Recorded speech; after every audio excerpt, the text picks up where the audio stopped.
So, you've probably heard a ton about microplastics, right? But what are these tiny little particles actually doing once they get inside our bodies? Today, we're going to dive into a fascinating and honestly pretty concerning new study that's starting to find some answers, especially when it comes to our gut health. The thing is, we're eating and drinking them every single day. We know they're everywhere, but their real impact on us has been a huge mystery. In this explainer, we're going to walk through the very first clues scientists are uncovering about how they might be messing with one of the most important systems in our body. All right, first things first, let's get on the same page. When we say microplastics, we're talking about these incredibly small plastic fragments. Think smaller than a grain of rice. And they've been found, well, pretty much everywhere on the planet, including inside you and me. Okay, so this brings us to our first big topic: tiny plastics, big questions. Because while the scale of the plastic problem is massive, the answers we have about how it's affecting our health are still surprisingly small. Let's get into why. And this is really the heart of the issue, you know? These particles are literally all around us, in the air we breathe, the water we drink, the food we eat. But the scientific community, they're still in the very early stages of figuring out what, if any, long-term harm they might be causing. So where do scientists even begin to look for answers? Well, they're zooming in on one of the most incredible, complex places in your entire body, your gut. Seriously, think of your gut microbiome as this amazing, bustling ecosystem, kind of like a super intricate garden living inside of you. It's a whole community of trillions of bacteria and other microbes, and they play a huge role in everything from digesting your lunch to keeping your immune system in check.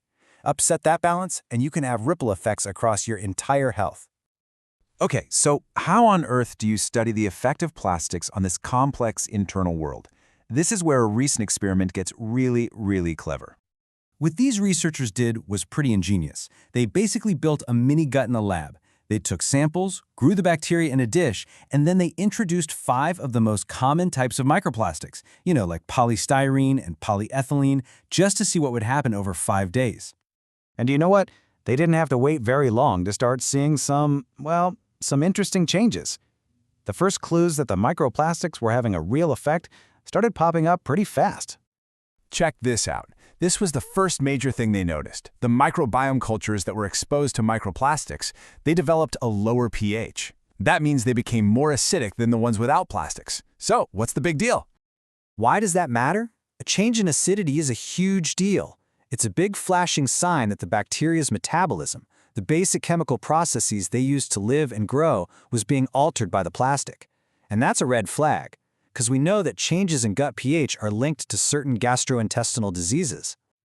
But it wasn't just the acidity. They also saw a shift in the types of bacteria. The whole community changed.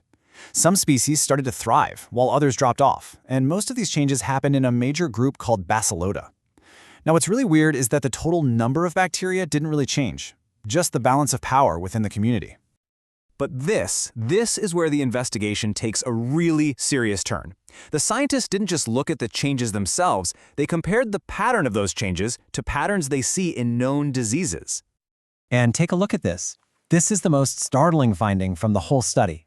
The specific pattern of change, the microbial signature that the microplastics left behind, was similar to the patterns doctors already see in patients with colorectal cancer and depression. And just as important, the pattern was different from what's seen in other conditions like IBS or Parkinson's.